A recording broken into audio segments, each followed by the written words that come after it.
I think the Russians have made significant concessions to President Trump for the first time in 3.5 years of this conflict.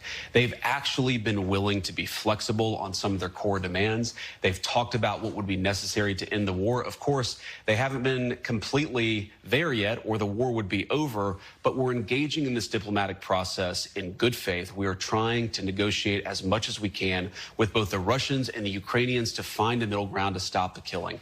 I think what the president has tried to do here is try to engage in very aggressive, very energetic diplomacy, because this war is not in anyone's interest. It's not in Europe or the United States' interest. We don't think it's in Russia or Ukraine's interest to keep going. So we're going to keep on pushing for a diplomatic solution. And one final point about this, Kristen, if you look historically, whenever you have a complicated war with a lot of death and destruction, it kind of goes in fits and starts. There are hills and valleys to the negotiation.